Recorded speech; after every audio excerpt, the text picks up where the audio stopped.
Hello friends, welcome to me కథల సంపుటి. Friends, ఈరోజు బృందావనం నవలలోని ఆఖరి భాగం చూద్దామండి. నవలలోకి వెళ్లే ముందు ఇంకా ఎవరైనా మన ఛానల్ని సబ్స్క్రైబ్ చేయనట్లయితే తప్పకుండా ఛానల్ని సబ్స్క్రైబ్ చేయండి, లైక్ చేయండి, షేర్ చేయండి, కామెంట్ చేయండి. ఆసక్తి ఉన్న మీ స్నేహితులకు, బంధువర్గానికి మన ఛానల్ని షేర్ చేసి ఛానల్ని వారి చేత కూడా సబ్స్క్రైబ్ చేయించి నన్ను, నా ఛానల్ని ప్రోత్సహిస్తారని కోరుకుంటున్నాను. ఇక నవలలోకి వెళ్ళిపోదాము. మరి చదువుతున్నది శాంతినారాయణ. నిన్నటి ఎపిసోడ్ చివరికి వచ్చేటప్పటికి పార్వతి తన కూతుర్ని రెండో కొడుకి అయిన రాజేష్కి ఇచ్చి పెళ్లి చేయలేట్లేదని, వేరే అమ్మాయి ఎవరో ఈ ఇంటి కోడలవుతుందని తెలుసుకుని ఇంటికి వస్తుంది. ఆ అక్క సంత విశాల మీద చూపిస్తుంది. విశాలతో ఘర్షణ పడుతుంది. విశాల ఆ ఘర్షణకి తట్టుకోలేక లోబీపీతో కింద పడిపోతుంటే రాధిక నెమ్మదిగా తీసుకెళ్ళి మంచం మీద పడుకోబెట్టి మంచినీళ్ళు తాగించి, నువ్వు పడుకోవద్దా, నేను ఇప్పుడే వస్తానని చెప్తుంది. ఆ తర్వాత కథలో ఏం జరగబోతుందో ఇప్పుడు చూద్దాం. రాధిక వెనక్కి తిరగబోతుంటే విశాల చేయి పట్టి ఆపింది. రాధి, కోపంలో ఆవిడనేమి అనకమ్మా, నాన్న యాగి చేస్తుంది. మీ మామయ్య హార్ట్ పేషెంట్ అంది మెల్లగా హీనస్వరంతో. నువ్వు కాసేపు విశ్రాంతి తీసుకోవద్దా, అనవసరంగా కంగారు పడకు, నేను ఆవిడ్ని ఏమీ అనలేదు అని చెప్పి తలుపు దగ్గరికి వేసి బయటకు వచ్చింది. పార్వతి కూడా ప్రయాణం చేసి వచ్చిందేమో, దానికి తోడు ఆగకుండా అరవడంతో బాగా నీరసపడిపోయి వాలిపోయి ఉంది. కాసింత కాఫీ తాగుతారా పిన్ని అంటూ ఆవిడ వాలకం కనిపెట్టి అడిగింది రాధిక. ఆవిడ సరే తగలే అంటుంటే నవ్వుకుంటూ వంటగదిలో వెళ్ళింది. కాఫీ కలుపుకొని వచ్చేసరికల్లా పార్వతి భర్త బుజ్జి హడావుడి పడుతూ వచ్చారు. ఇప్పుడేం ప్రళయం రాబోతోందో అనుకుంటూ రాధిక భయపడింది. కానీ ఆమె అనుకున్నట్టుగా ఏమీ జరగలేదు. ఆయన పార్వతిని కేకలేశాడు. బుజ్జి పరుగున రాధిక దగ్గరికి వచ్చింది. నిన్న రాత్రి మామయ్య ఫోన్ చేసి చెప్పిన దగ్గర నుంచి అమ్మ చిందులు తొక్కుతూనే ఉంది. మేము ఎవ్వరం అంత సీరియస్గా తీసుకోలేదు ఈ విషయం. ఒక్క మాట మాట్లాడినా ఊరుకొనని నాన్న కూడా గట్టిగా చెప్పారు. కాలం మారిపోయినా మా అమ్మ ఇంకా క్రీస్తు పూర్వంలోనే ఆగిపోయింది.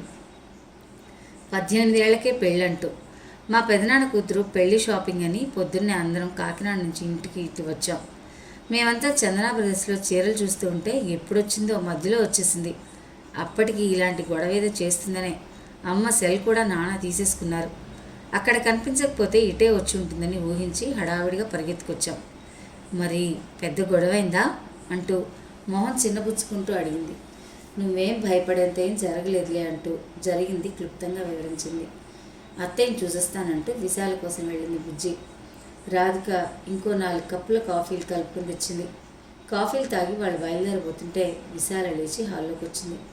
మీ బావగారు వచ్చేదాకా ఉండి వెళ్ళండి అంది పార్వతి భర్తతో మర్యాద కోసం. వద్దులేమ్మా, దీని మూడు బాగోలేదు. సుధాకర్తో కూడా ఇలాగే మాట్లాడితే కష్టం. కొద్ది రోజులు ఆగాక వస్తామన్నాడు ఆయన. విశాల పార్వతి వైపు తిరిగి, మా వల్ల జరిగిన తప్పునకు క్షమించదునా, కుటుంబం అన్న తర్వాత ఏవో వస్తుంటాయి, ఇందులో ఏ పాపం ఉన్నా నాకే చెందుతుందనుకో అని జీరబోయిన గొంతుతో అంది. అంత మాట ఎందుకులేమ్మా, మనుషులు అన్నాక ఒకరినొకరు అర్థం చేసుకుని పోవాలి అంటూ పార్వతి భర్త తన పెద్ద మనసు చూపించుకున్నాడు. కానీ పార్వతికి మాత్రం కోపంగానే ఉంది. బుజ్జి వెళ్ళేటప్పుడు, వస్తానత్తయ్య, ఈ గొడవంతా మామయ్యకి చెప్పొద్దులే, పెళ్లి లోపల అమ్మ కోపం దిగిపోతుందని చెప్పింది విశాలతో. ఎందుకంటారే, ఈ కాలం పిల్లలు అలాంటి వాళ్ళు ఇలాంటి వాళ్ళు అని. మన బుజ్జి బంగారం కదూ అని విశాల అంటే అవునన్నట్టు తల ఊపింది రాధిక. ఏమిటమ్మా, అత్తాకోడళ్ళు పొద్దుటి నుంచి ఒకరితొకరు అడ్డం పడుతున్నారు. విశాల పడుకుని ఉండడం చూసి బుగ్గలు నొక్కుంటూ అంది గౌరీ. అత్తయ్యకి నీరసంగా ఉందిలే, ఇవాళ వంట మనిద్దరం చేద్దాం పదా అని గది తలుపుల దగ్గరికి వేసి గౌరీతో పాటు వంటగదిలోకి వచ్చింది. సుధాకర్కి నూనెలు ఉప్పులు తగ్గించి మిగిలిన వారికి మామూలుగా పూనం కోసం ప్రత్యేకంగా రోటీలు ఇలా రకరకాల అలవాటు లేని వంటలతో కుస్తీ చేసేసరికి రాధికకు చాలా పనిచేసి అలసిపోయినట్టు అనిపించింది.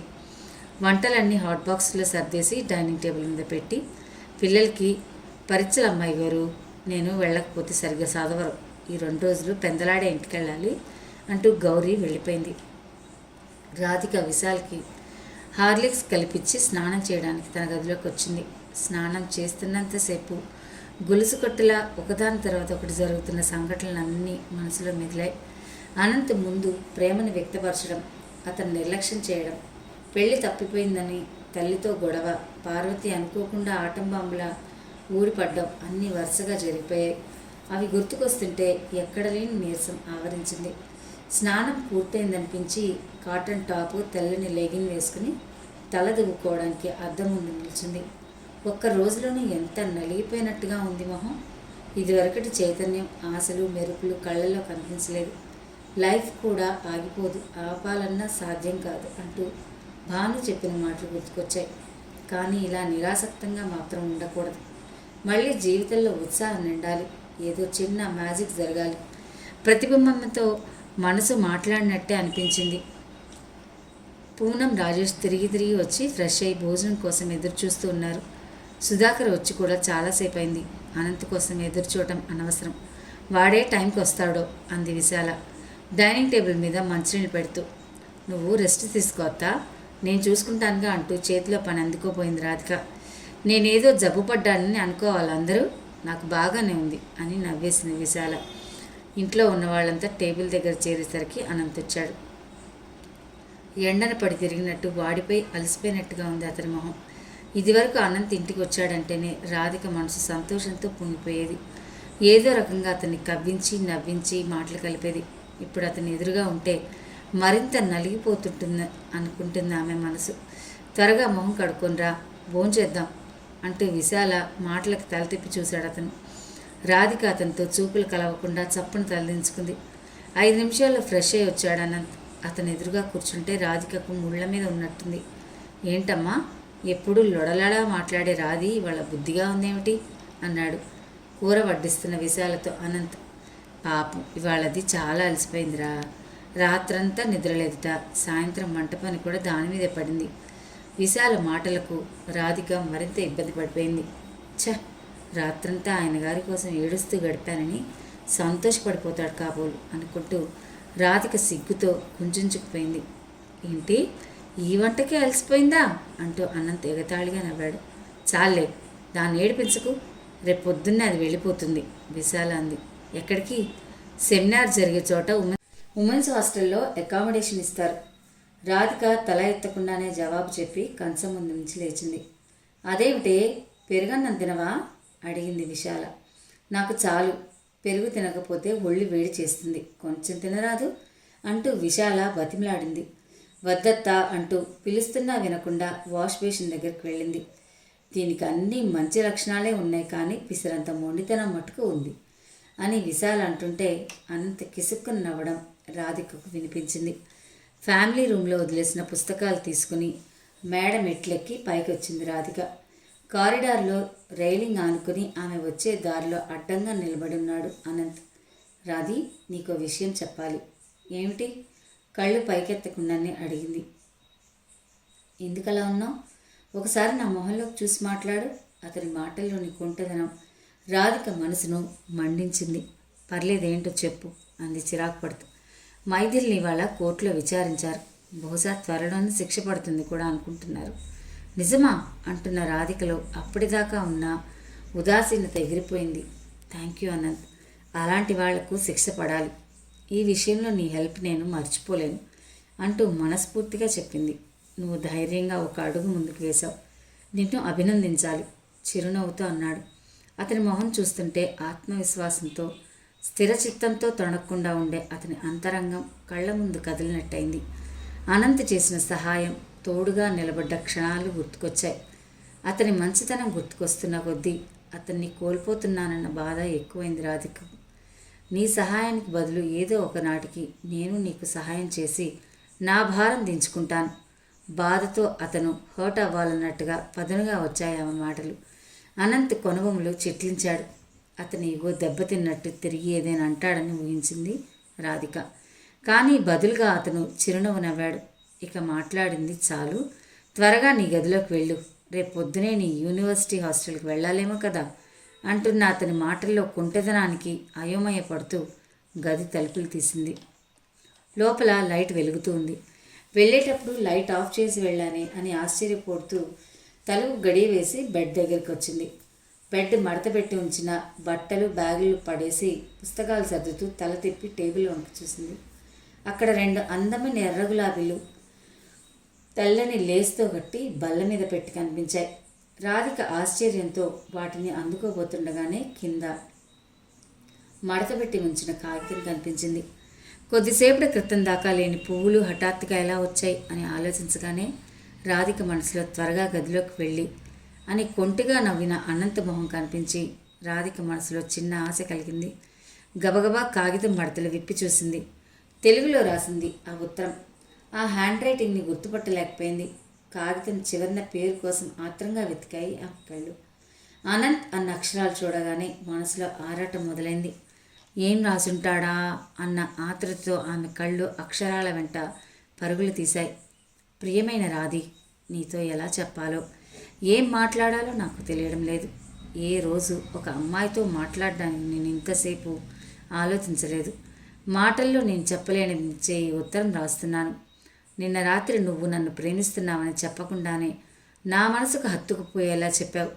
ఆ క్షణం నేను ఎంత సంతోషపడ్డానో నీకు తెలీదు. నువ్వు అడిగిన ప్రశ్నకు నేను అవును అని వెంటనే సమాధానం చెప్పుండొచ్చు. కానీ భవిష్యత్తులో నీకెప్పుడు నేను అడిగాను కాబట్టి అనంత్ ఒప్పుకున్నాడేమో, నిజంగా అతనికి నా మీద ప్రేమ ఉందా అన్న అనుమానం నీకు క్షణకాలం కూడా రాకూడదు. అది నాకు ఇష్టం లేదు.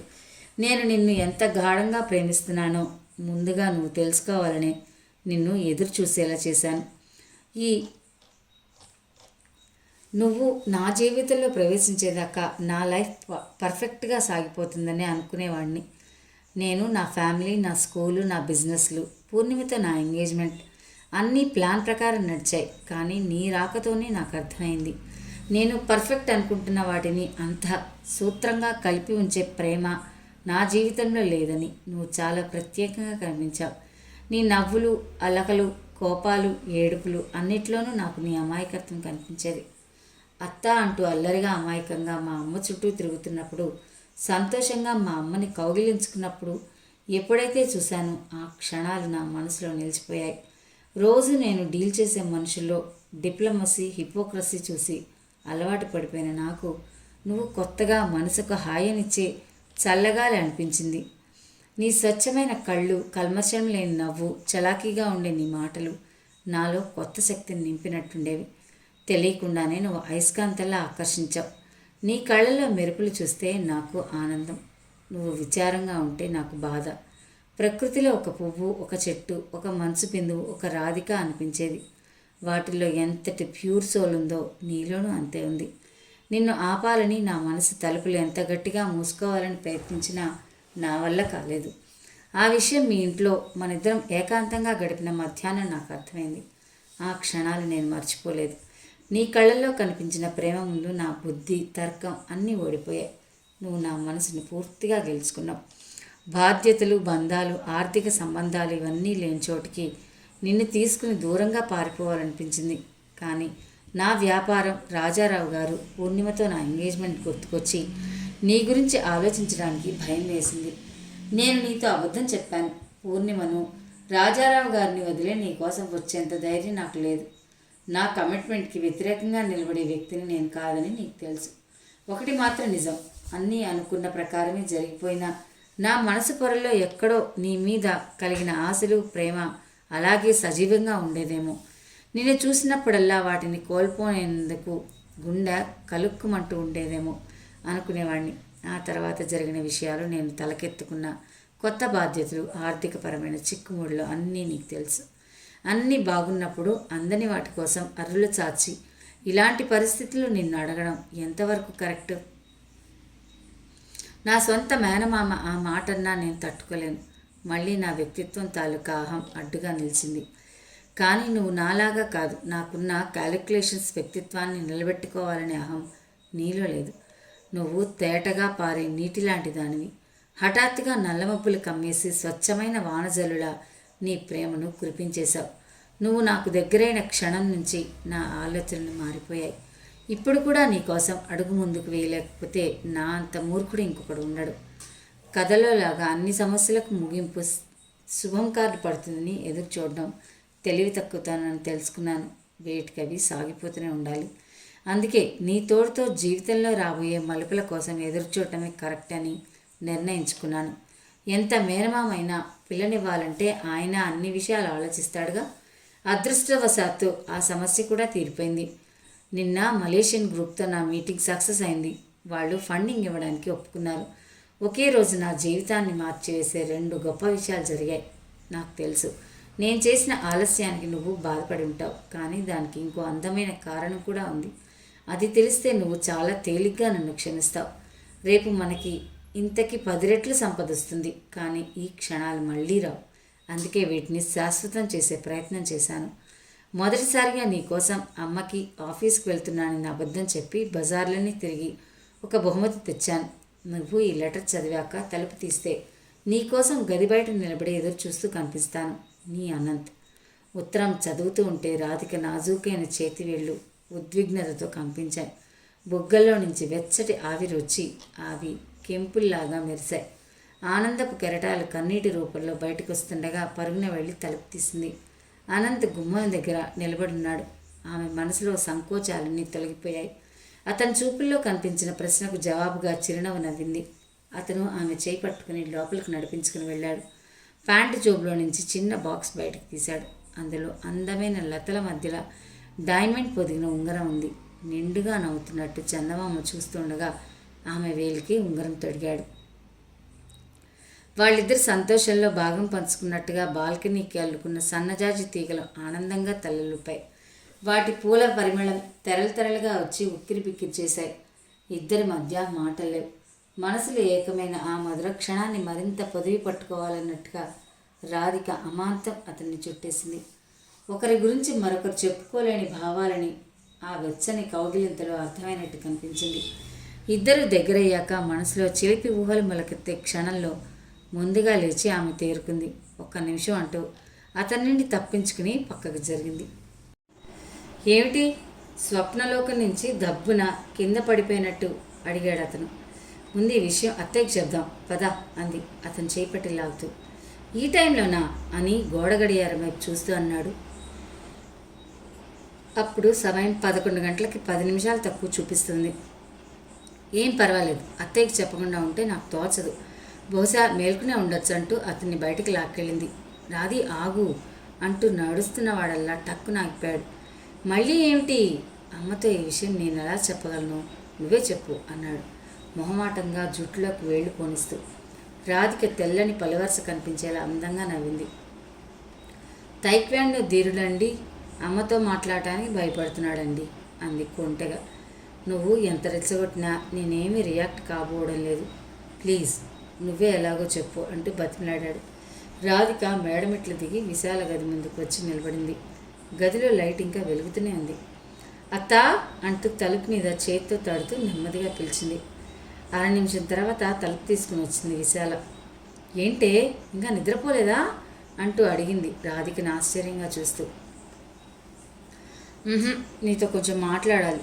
విశాల 1 సెకండ్ ఆలోచించి గది లోపలికి తొంగి చూసింది. సుధాకర్ గాఢ నిద్రలో ఉన్నాడు. తలుపు దగ్గరికి వేసి మళ్ళీ మీ అమ్మతో కానీ గొడవైందా అంటూ ఫ్యామిలీ రూమ్ వైపు నడిచింది. నువ్వు ముందు తీరిగ్గా కూర్చుంటే చెప్తానంటూ విశాలను చేపట్టి తీసుకెళ్ళి సోఫాలో కూర్చోబెట్టింది. నాకు మర్యాదలు మళ్ళీ చేద్దు కానీ ఇంతకి విషయం ఏమిటో చెప్పు అని విశాల్ అంటుండగాని ఆవిడ ముందు మోకాళ్ళ మీద కూర్చుని మేనత్త చేతిని తన చేతిలోకి తీసుకుంది. ఇంకెప్పుడు నేను మా అమ్మతో పోట్లాడదలుచుకోలేదత్తా.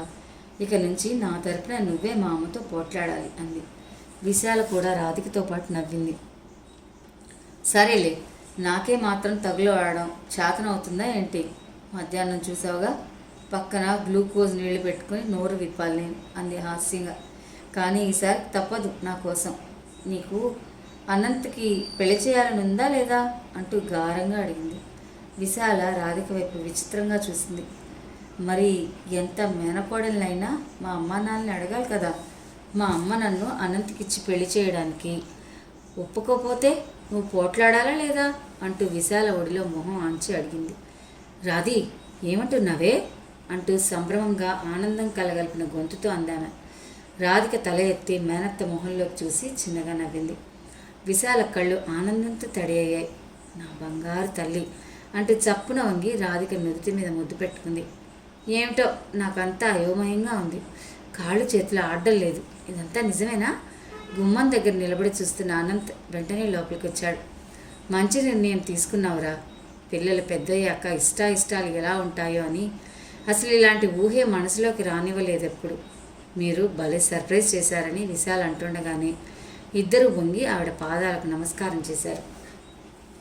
ఏమిటో ఇవాళ రాత్రికి నాకు నిద్ర పట్టేటట్లేదు. ఇక మీ అమ్మను ఎలా ఒప్పించాలో ఆలోచించాలంది రాధిక బుగ్గల నిమురుతూ. తెల్లవారేసరికి ఇంట్లో అందరికీ ఈ వార్త చేరిపోయింది. మోహన్ రావు అక్క ద్వారా తెలుసుకుని చాలా సంతోషపడ్డాడు. మీనాక్షి మొదట్లో కాస్త సణిగింది, కానీ ఆమెకి అనంత్ అంటే ఎప్పుడూ మంచి అభిప్రాయమే ఉంది. సమర్థుడని మంచివాడని అతనంటే మీనాక్షికి ఇష్టం. ఎటొచ్చి మన పిల్లే కొరకరాని కొయ్య, ఎలా వేగుతాడో అంది ఆఖరికి ఒప్పుకుంటూ. సుధాకర్ కూడా అభ్యంతరాలు ఏమీ చెప్పలేదు. రాధిక తన రీసెర్చ్ వర్క్ని ఆంధ్ర యూనివర్సిటీకి మార్పించుకోవడం, పెళ్లికి ముహూర్తం పెట్టుకోవడం అన్నీ చకచకా జరిగిపోయాయి. అనంత్ కోరుకున్నట్టుగా సింపుల్గా పెళ్లి చేయాలని నిర్ణయించారు. రాజేష్ పెళ్లికి వారం రోజుల ముందు 50 మందికి మెచ్చకుండా స్నేహితులు బంధువుల సమక్షంలో అనంత్ రాధికలకు వివాహమైంది. పెళ్లికి పార్వతి మొక్కుబడి కోసం వచ్చినట్టు కూర్చుంది, కానీ ఎవరితోనూ కలవలేదు, ఎక్కడా గొడవ పెట్టుకోలేదు. అదే 10,000 అనుకున్నారంతా. ఈ పెళ్లితో సమస్యలు అంతం కావు, ఆరంభం కావు. ఇదొక అందమైన మలుపు అంతే. జవాబు చెప్పవలసిన విషయాలు చాలా ఉన్నాయి. మీనాక్షిని రాజేష్ని చూస్తూ ఆ రోజే నిశ్చయించుకుంది రాధిక. సాయంకాలం ఆకాశం సింధూర వర్ణంతో మెరిసిపోతుంది. బెడ్రూమ్లో మంచం మీద కూర్చుని మోకాళ్ళ మీద గడ్డం ఆంచి కిటికీలో నుంచి బయటికి చూస్తూ కూర్చుంది రాధిక. ఏమిటంత దీర్ఘంగా ఆలోచిస్తున్నావు అంటూ లోపలికి వస్తూ అడిగాడు అనంత్. ఏమీ ఆలోచించడం లేదు. రాజేష్ పెళ్లికి వచ్చిన చుట్టాలు కూడా వెళ్ళిపోయారు. తీరిగ్గా కూర్చుని విశ్రాంతి తీసుకుంటున్నానంతే అంది లేచి నిలబడుతూ. అనంత్ ఒకసారి ఆమె పైనుంచి కింద వరకు చూశాడు. పాపిట్లో నుంచి నుదుటి మీదకి జారిన ముంగురులు, మెడలో పచ్చటి మంగళసూత్రం, చేతుల నిండుగా గాజులు, గోరెంటాకుతో పండిన ఎర్రటి పారాణి, పాదాల మీద కొత్తవిగా మెరుస్తున్న మట్టెలు, లేత పసుపు రంగు చీరలో ఇంకా కొత్త పెళ్లి కూతురులానే ఉంది. కోడలిగా ఎలా ఉంది లైఫ్? దగ్గరగా వస్తూ అడిగాడు. చాలా బాగుంది, మంచి అత్తయ్య, అంతకన్నా మంచి అనంత్. ఇంకేం కావాలి? మీ ఇంటి పేరు బృందావనం అని పెట్టుకున్నారుగా. బృందావనంలో రాధికలాగి హ్యాపీగా ఉన్నాను అంది కిలకిలా నవ్వుతూ. అతను క్షణంసేపు మొహల్లోకి చూసి మెడ చుట్టూ చేతులు వేశాడు. నాకైతే అంతా మామూలుగానే ఉంది, ఒక్క విషయంలో తప్ప అంటున్న అతని మాటలు పూర్తి కాకముందే రాధిక కళ్ళు సిగ్గుతో కిందకి వాలిపోయాయి. అతను ఇంకాస్త ఆమెకు దగ్గరయ్యాడు. వాళ్ళిద్దరికీ ఏకాంతం కల్పించడం కోసం ఆకాశం క్రమంగా కృష్ణవర్ణంలోకి మారిపోతూ ఉంది. చీకట్లో మిలమిలా మెరుస్తూ ఒక్కొక్కటిగా బయటకు వస్తున్న నక్షత్రాలు వాళ్ల వైపే తొంగి చూస్తున్నట్టున్నాయి. చుక్కల పందిరి కింద ఉన్న ఆ బృందావనం వాళ్ళిద్దరి ఆనందాలకు సాక్ష్యంగా నిలిచింది. ఫ్రెండ్స్, విన్నారు కదా ఈ అందమైన నవలను నచ్చిందని వారి కామెంట్స్ పెట్టిన శారద గారికి, శోభా గారికి, ఉమా గారికి, పావని గారికి, ఇలా నవల విన్న ప్రతి ఒక్క వ్యూవర్కి పేరు పేరున ధన్యవాదాలండి. ఎవరి పేరైనా మిస్ అయితే క్షమిస్తారు కానీ అనుకుంటున్నాను. ఇలాంటి మంచి నవలలు మరి మీరు వినాలనుకుంటే తప్పకుండా మరి మన ఛానల్ సబ్స్క్రైబ్ చేసుకోవాల్సిందే. సబ్స్క్రైబ్ చేసుకుంటారు కదా. మరో మంచి నవలతో మీ ముందుంటాను. అంతవరకు సెలవు. నమస్తే.